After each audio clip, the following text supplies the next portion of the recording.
Hey, like Jay had to do me last week. Uh, I was trying to say Jay Flowers. No, Jay Francis. Jay Francis. That's damn. Got better when I heard you saying it.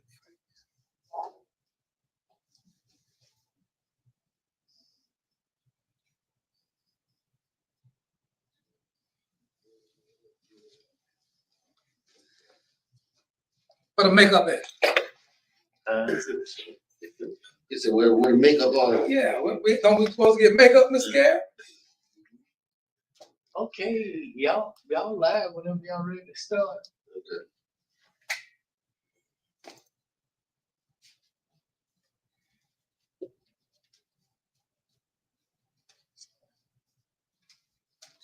Is it good morning or good afternoon right now? It's good afternoon. All right. Good afternoon, ladies and gentlemen. Welcome to the Chaplains Podcast. Glad to have with me here today, Pastor of the Lakewood of Hope. Church of Hope. Church of Hope. Yeah. Lakewood Church of Hope. You remember and don't even know the name. Dr. Gary Burch, glad to have you with us today, Yes, sir. and everything for the work you're doing. I call it grassroots that you're doing. And the purpose of this podcast is it's kind of challenge our mainstream churches and things and pastors and parishioners, and the responsibility, the mission, excuse me, and the purpose of the church, especially during this time and age what we have going on now. And I think on Sunday before last, you preached such a powerful message, and describing and detailing what the church used to be and what came out of the church. And I just, you did it so, so eloquently. I just wanted you to just kind of run that down again. And those are just talking points of things that we need to do. I want to say now, I'm not trying to be dismiss the church, but I am critical on what I think we should be doing at this time in our communities and how we should be utilizing our resources, again, working together, having some collaboration with one another. We're not just an island to ourselves in this community. Amen. Well, I was talking about a couple Sundays ago, we were just in discussion of everything, but for the most part, I talked about how the church used to be the real hospital. So before it gave the hospitals over to the government and other entities, the church itself, that's why we have St. Mary's, St. John's, St. Luke's, and all the different hospitals that we have is because the church was the main entity in the hospital setting, but also in the penal setting, in the penitentiary. That's where the word came from. It was just the repentance, when we used to use that to repent, back in the day. So the church actually not owned the prisons, but that is where people will go and they will be sentenced to a penance and sentenced to something. But that was all a part then of the church and helping men and women kind of get their lives together and things of that nature. So there's a lot of things that we, as the church community itself, kind of gave over to society, gave over to the government. And I think a lot of the reasons is because it became so heavy, so it started to feel like a burden to many of the churches, which, even Christ himself said that, give it to me and your burdens will be lighter. But I just think that, so many of those things that we gave over to the church, even like the quote unquote, the welfare, has been given over to the church. It says that we should be the ones to help the orphans and the widows, and least, the less, and the lost. Well, so at that time you say it was truly a correctional system. It was truly a correctional system, which is not nothing's being corrected in the sense of what's taking place. Well, I won't say nothing. They put our brother Spike out here and Sister Spike out here, I don't think they're ill-equipped to even come back into society unless they have done things, made some things on their own for, education and reading, so forth. But the other thing, I guess, I explained, you said that the the hospitals, and they start, start in church. Yeah. I would like to touch on about the educational system. Okay. And that being really rooted, and I would Well, especially our HBCU. right. Historically, black colleges and universities, many of them came from the church setting. You look at the Morehouse and all of the Miles colleges of the world and things of that nature. All of them came from the church. And many of them started in the church in some little small room with a couple of people, people here and there.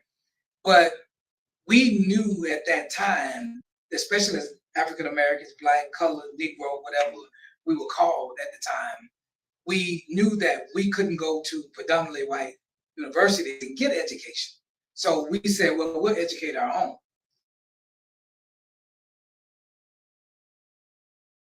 And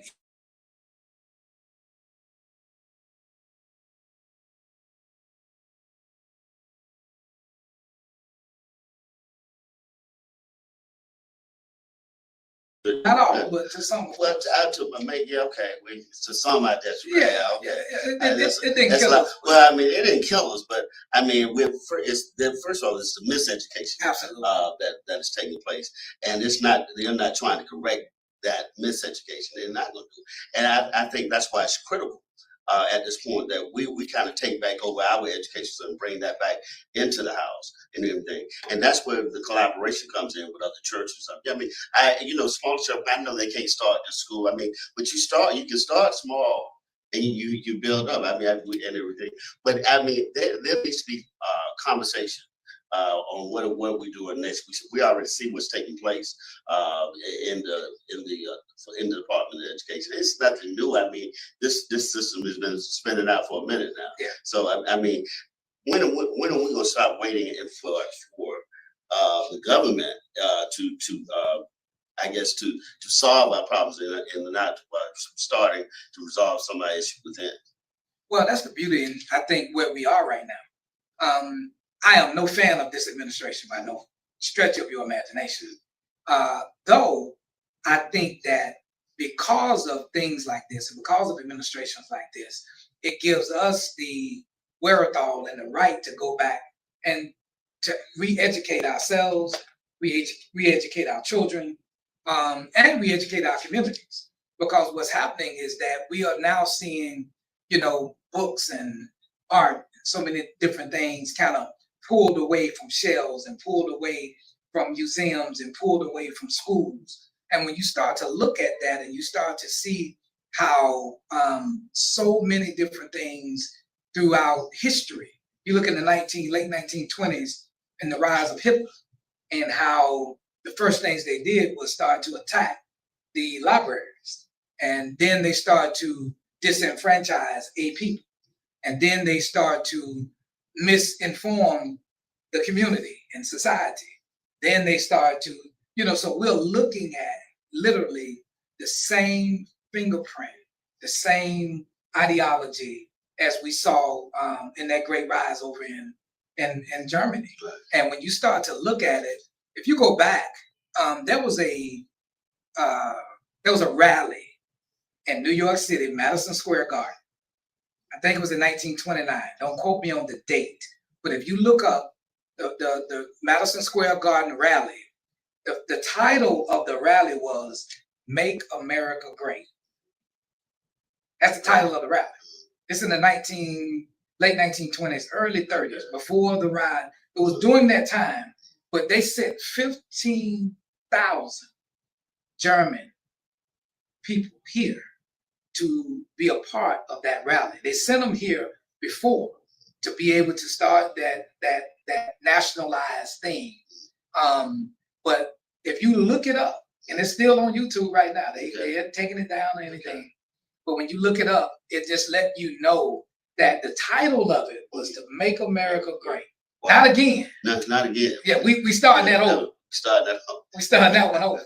So that's something since you having to bring that up because now with the thing with the aliens and them attacking people. They call them aliens. They call them aliens. You know, Yeah. not Undocumented. not undocumented, but Alien. alien. You know, wow. Came from Mars. Yeah. But now you have It's just a name. with them force of the immigrants they're bringing in from South Africa, all white immigrants from South Africa, but they not based on the color, based on the color of their skin, and they're barring any other people of color from coming in and revoking visas for people of color coming in. But that seemed like some of the same things taking place because they're bringing them in by plane, back from South Africa over here to the States, getting the helping. But they ain't bringing them back. They never been here. They bringing them for the first time. They bringing them for the first time. But this is what I love about it is this. You know, God don't like ugly. He ain't too keen on pretty. Yeah. You know what I'm saying? Yes, sir. And some of them went back home. They brought them over here and they didn't like it because they thought that they was gonna bring them here. Then they become indentured servants. It's like we didn't come here for that. And then some of them went home. So some of them didn't stay. You know what I'm saying? So when you start to look at even the things that they're trying to do, most of that stuff is kind of turning back and blowing. If you spit in the wind, it's gonna blow back in your face, and that's what our administration is doing right now. The old text said, "What you meant for evil, for evil for me is turn out to be for my good." Dig a grave if you want. You might slip around and fall in. But I mean, it should be clear to us at this point what is taking place. I mean, at this time, we still have to fight for voting rights and things. And this is still doing your agenda matter and redlining it. So, and when do we get to the point when we see this that you really what they tell you really not in control, you're not really free, and so in some way, when are we gonna get to the point that we come together as a people, and then I go back to this again. Our church is still, I believe, where we have our greatest influence at, and so if we're not doing it in the church, where will it be done? Other than the Nation of Islam, who are doing, I think, a spectacular job of what they do, and they're willing to come together with other Christians and so forth. We still divided on religion and color lines almost within our church. So, well, I think that right now it's happening more than we think. I mean, I think that we are starting to, wake up in some regard. And starting to utilize behind the scenes.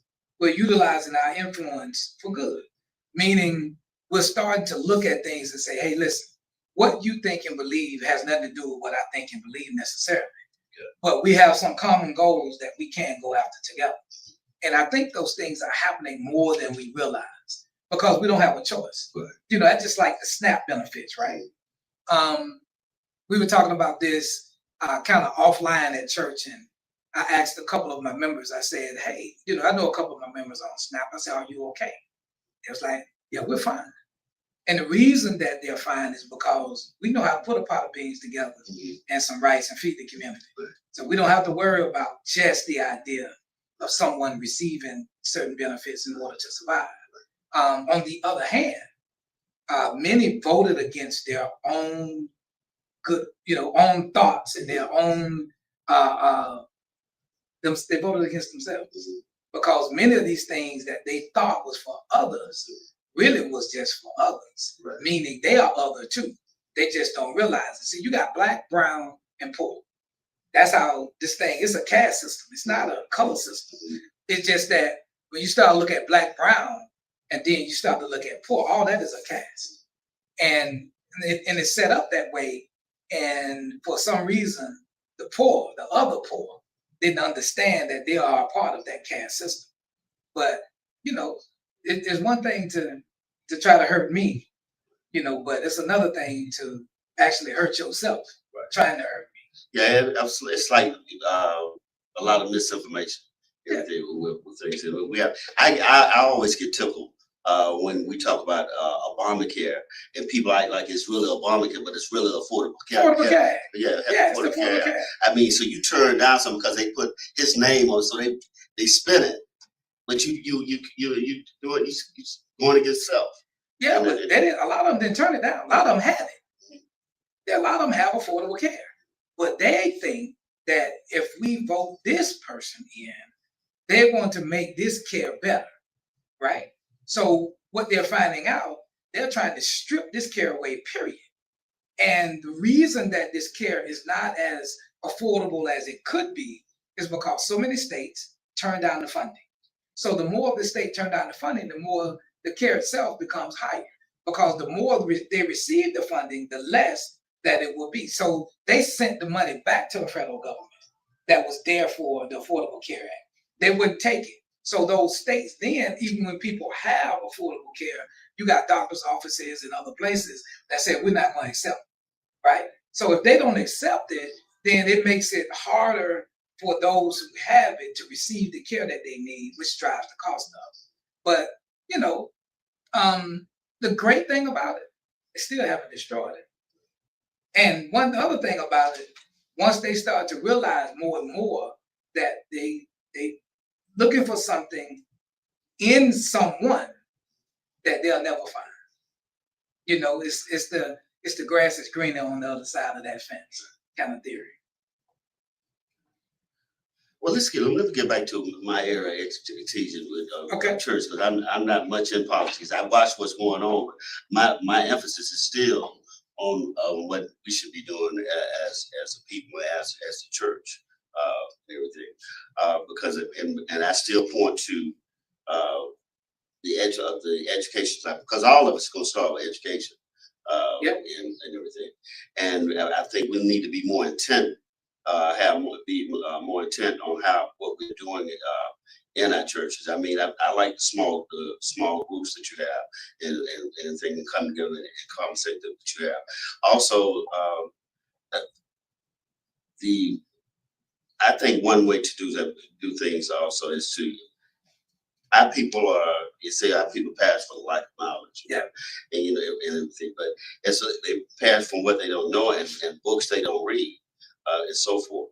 And how we start to institute some type of book clubs in churches, just to get, just to bring conversation together. Yeah. Because we don't, everyone is not doing, and I don't see everyone doing some small things, some things that you're doing. For us, the men's groups that you have, and the counseling groups that you have, Right. and so forth, and having things like that. I know everybody has something they're doing, but this education thing and what we're educating people on is important. And I mean, I think we need to have more than just Bible studies. Yes.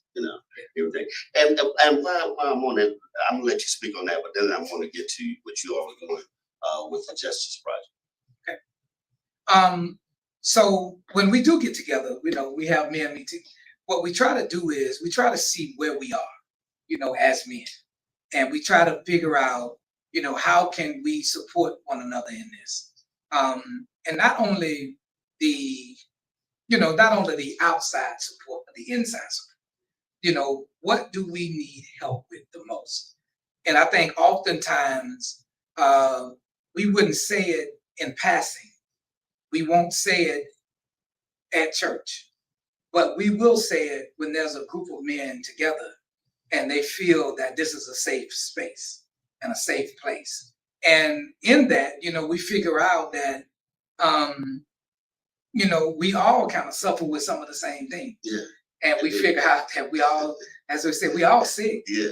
We just need to go to this hospital and get the best help we can. And oftentimes the church is that place, the church itself, and not the institution church itself, but the collective, the church community is that place. Speaking of the church, coming together with the church and what things they offer, I understood that y'all have a justice program that is a house right next door to part of your church. Yes. Can you elaborate on that?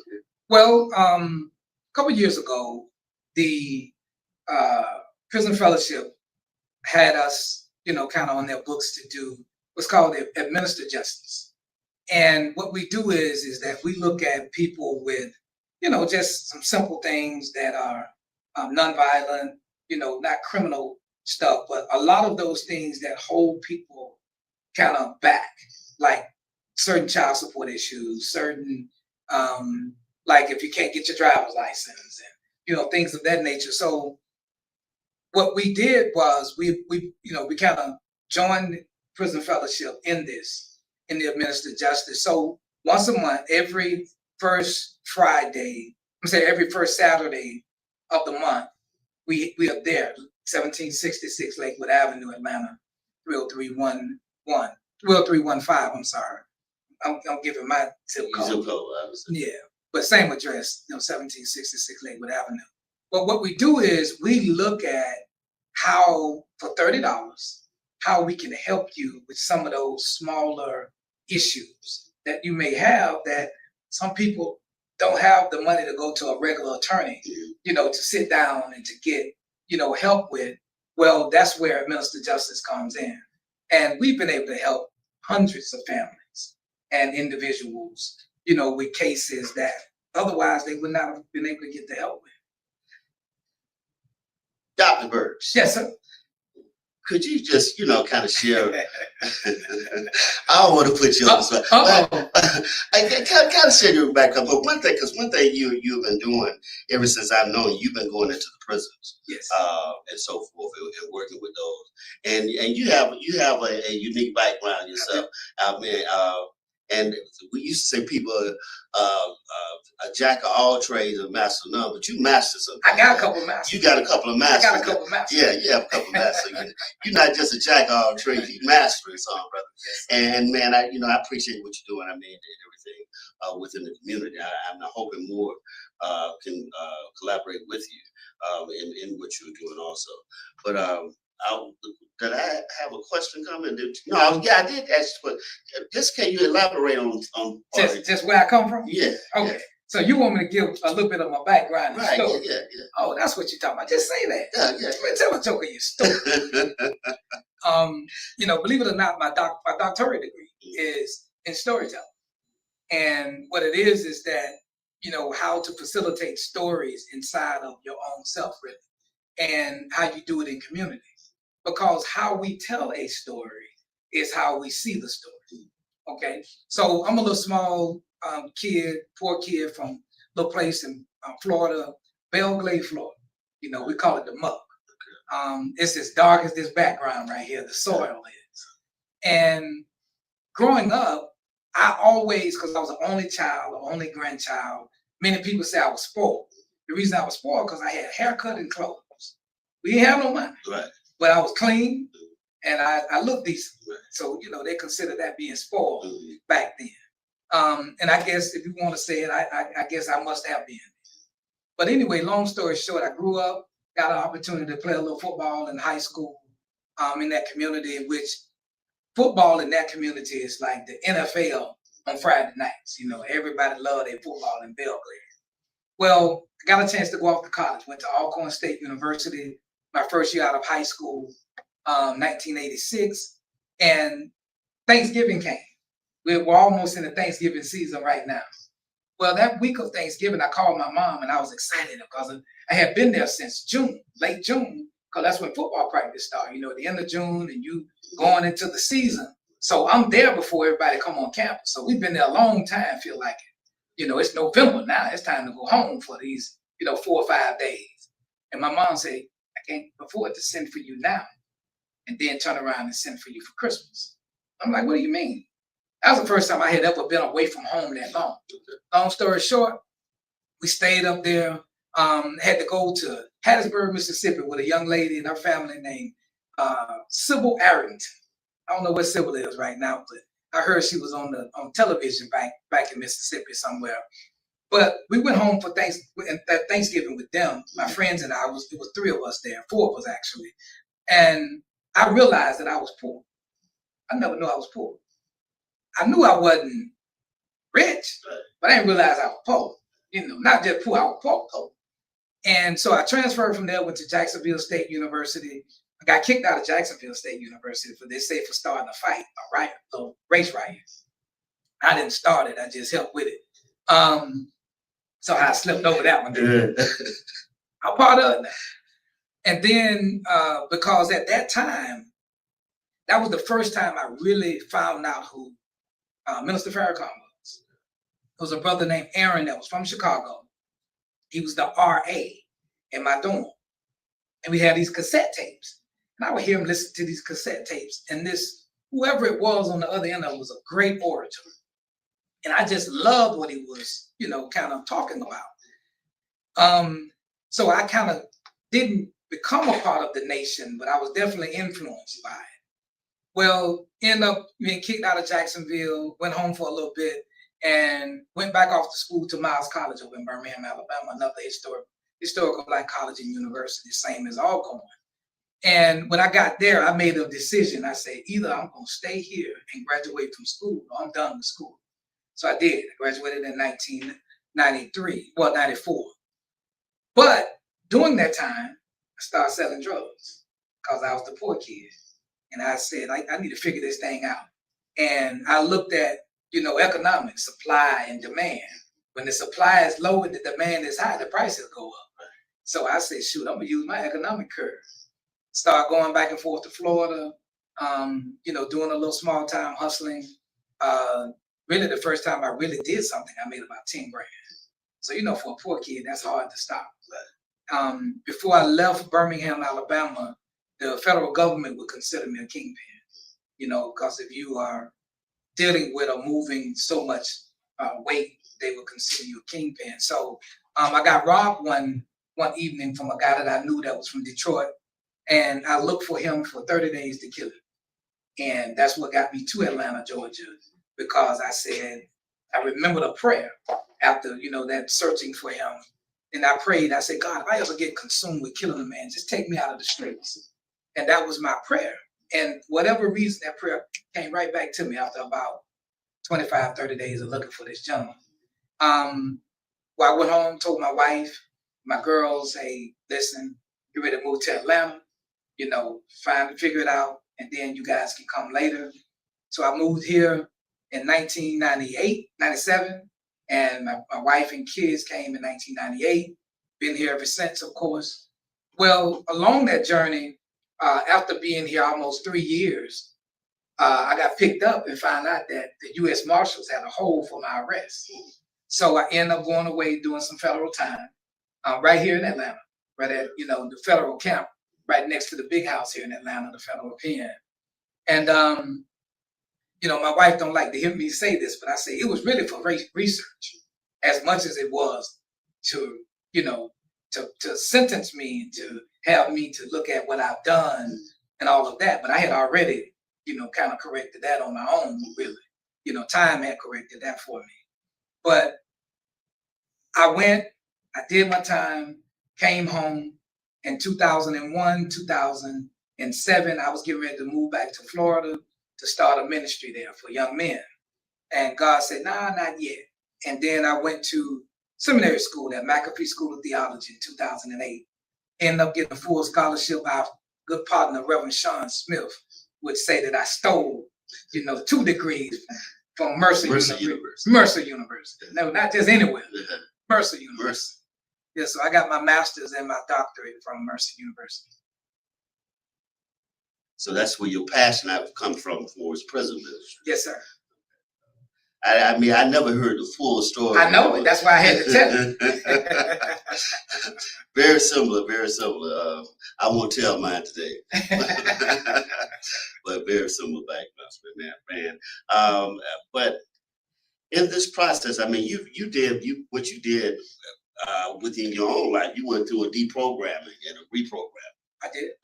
And everything, and that's what we have to do. What we have to do with our men and women. I think, and I think sometimes and this is my critique. I mean, I know I get pushback from my brother and everything, but I think the church, how we kind of hold them handicapped at times on on dependence, and like as though they give their power away, and understand you have the power within and everything. I don't think we hear enough talk and enough influence on that, the power that we have, and not only within ourselves as individuals, but the power we have also in our unification when we do it. And we know it's that we're not, and I know it's happening.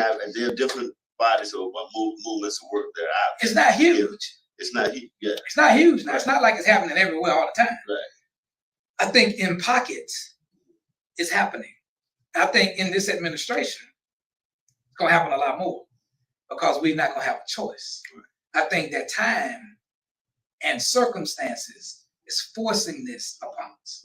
So it's not one of those things where, because egos are so big in church. It's almost like I remember I had a record label called Sign of the Times Entertainment in Birmingham, Alabama. Ain't that something? Yes, sir. Yes, sir.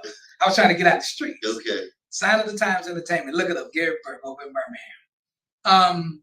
Man, I went all over. I seen, Jay Prince, Lil J, Tony Draper. I met a lot of these guys along the way. You know what I'm saying? Master P. I met them in Houston. Master P. Of course, from New Orleans. But I met a lot of them in Houston. And because during that time, I had a good friend of mine. I call him, let's see. But anyway, I think of his name in a second.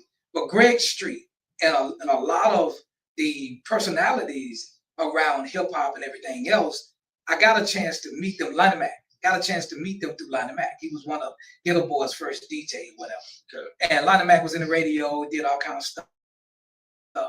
Well, in meeting people, I realized it's big egos, right? And most people want you to do like you need to put in the work before you can become a part of this exclusive club. And it's the same thing with preachers. It's like you got to put in the work before you become a part of this exclusive club. And don't nobody want to give up their not give it up, but nobody want to lend their power to anyone else. And oftentimes they think that they'll be all powerful and not realizing that God is still in control. Everyone that is good at what they do has to have some ego, but I'm not egotistical at all. I believe that God has created all of us to do a job. And if you do your job, I do my job, then our job gets done. And so often you get people that don't want to allow others to have any kind of platform necessarily. So that's the hard part. That's the hard part in collaborating.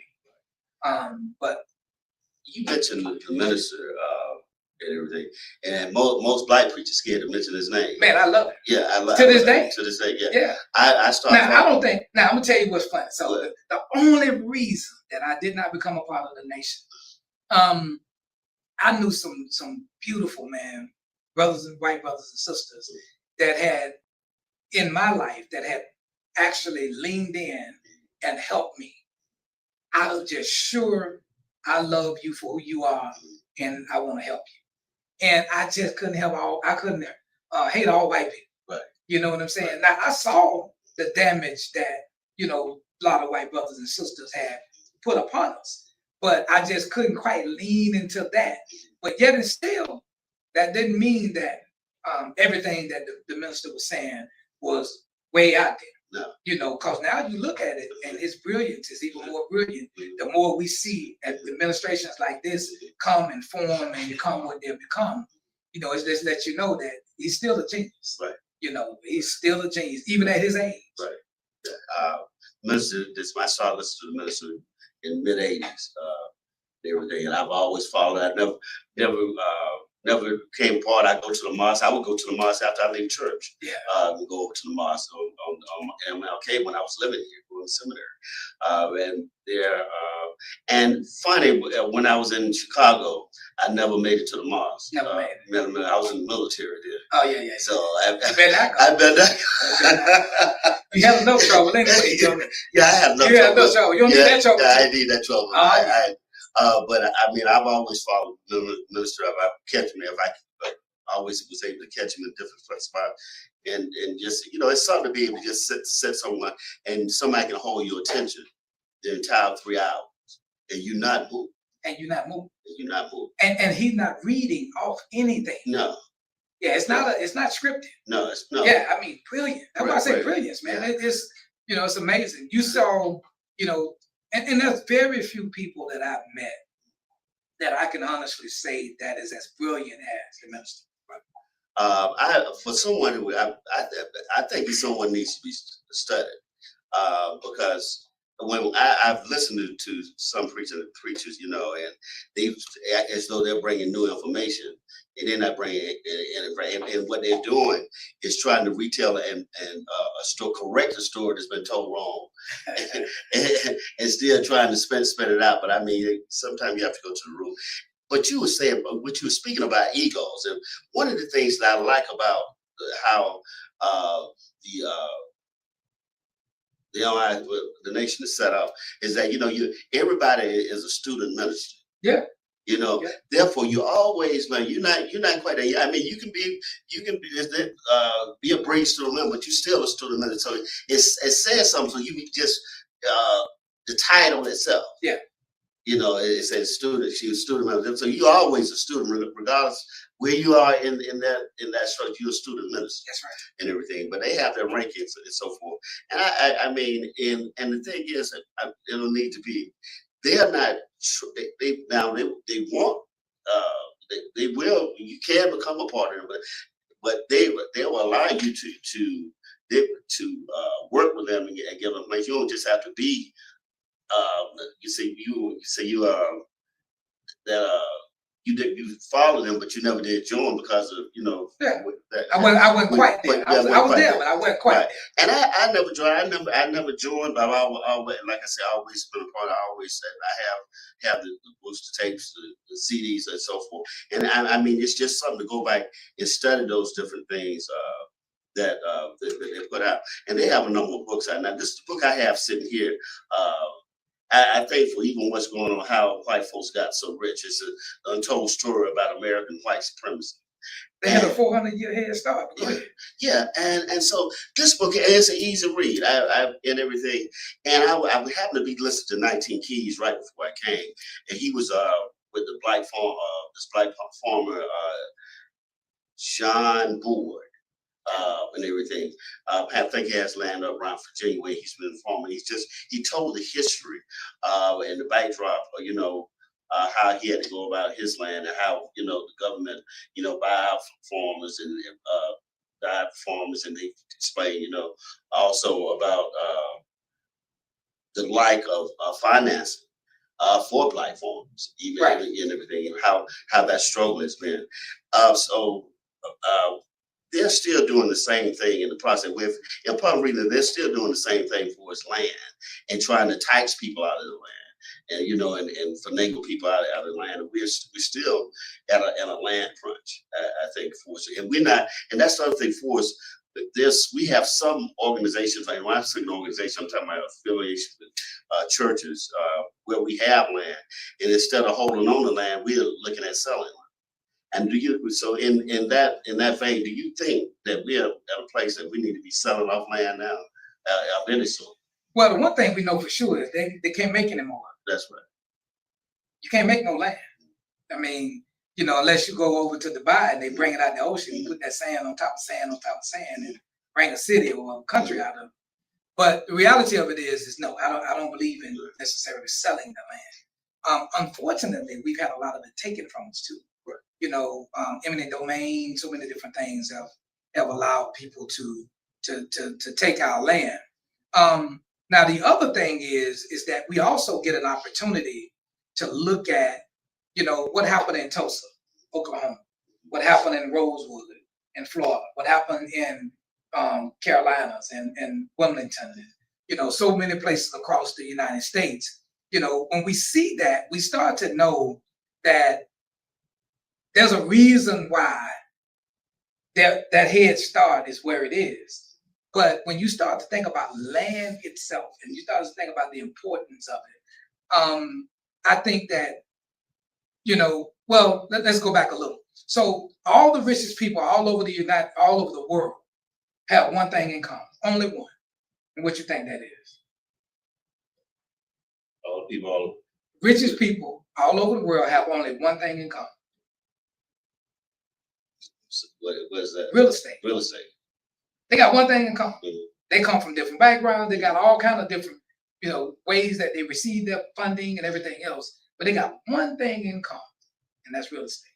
So that lets you know how important it is. The richest people all over the world got only one thing in common, and that is real estate. And how important is it? I think we're coming full circle. I mean, and the time is running short. We're coming full circle because that's very important in what's taking place. Now, I think our convention is meeting. The state convention is here this week, so I think one of the big past say that. And I wonder where conversations are at these conventions. But you're gonna have to go. I've never been invited. Okay. You know, I'm an outcast. Now, I ain't invited to, you know, I couldn't even come on a show like yours if I was part of a convention. You know, they want to kick you out of the convention if you come on this. Yes, you know, the chaplain podcast. Because it goes back my question. You know, what are we doing? We're speaking. One of the reasons I want you to speak to the things what used to be in the church and came out of the church is because I think this is a prime time. We need to start trying to bring those things back to the church. What grocery stores do we have? No. What schools do we have? We still. I mean, from elementary on to school. What you know, the crazy part is now we in Atlanta, Mhm. so we're in the other chocolate city besides DC. You know, so when you start to look at, there are institutions here that are doing marvelous jobs, but they're not multiplied in other places. So, you know, you look at what's happening here in Atlanta, and I can honestly say I can take you a lot of different places where, you know, we're educating our young people, letting them know about our history, letting them know how brilliant we are, you know, just the teaching and everything else. But that's not, you don't get it here. You don't get it in Birmingham, and you don't get it in Miami, and you don't get it in Jacksonville, you don't get it in, you know, Raleigh. So you can't get it multiplied the way that we need it to be. But yet it's still happening. I think that we need to, you know, I think it needs to be a grassroots movement to start to educate us again on who we are, where we come from, how we got here, who we became while we're here. Still got to look at that transatlantic slave trade brought over here on ships, bows of ships, and we still made it. Couldn't stamp us out, even in the bowels of ships. No food, really, no anything, only voices and hearts, souls, you know, that came across that and became a part of what we call the diaspora. But I think that more than we realize, I think if we continue to talk about it, I think there's a multiplication happening that even that we may not be able to see, but God is in control of this. You know, same as Moses went back and said, man, won't you let my people go? I think we're getting to that place again. Dr. Gary Berg said, you know, you my friend and my brother. Yes, sir. And I appreciate you, you know, coming on the podcast, man. I you know, hope you'll come back and share again. But I mean, the work that you're doing, man. Once again, let people know where you are and everything. Lakewood Church of Hope, 1766 Lakewood Avenue, Atlanta, Georgia, 30315. If you look us up, Lakewood Church of Hope on YouTube or even Facebook, we're there on Sundays. We have a big event this weekend, actually. The Thanksgiving event is at 1766 Lakewood Avenue, but it's from 1 to 3 o'clock. And we feed the community. It's called Thanksgiving with the Community. So we'll feed the whole community. We'll feed 300-400 people this Saturday, man. Okay. All right. Come by and get you some good groceries. All right. We got good groceries. Yeah, I got good groceries. Good groceries. Okay. Good groceries. And if you want someone that's doing grassroots ministry, this is the place. I'll be looking to have some of my other brothers over here. So forth, but I want to say Happy Veterans Day to our veterans. Yes, sir. Which I want. So glad, you know, Happy Veterans Thank Day you for to your veterans. service. I'm glad to serve. You know. Yes, sir. Glad to serve. You know, I was a POW.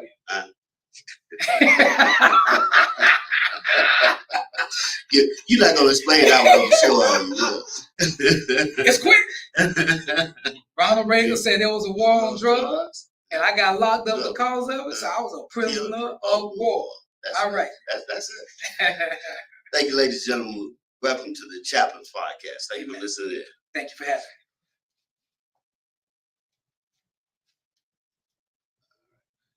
Thank you, Brother Gary. Where did my girl go? Mr. Booker, it's a pleasure.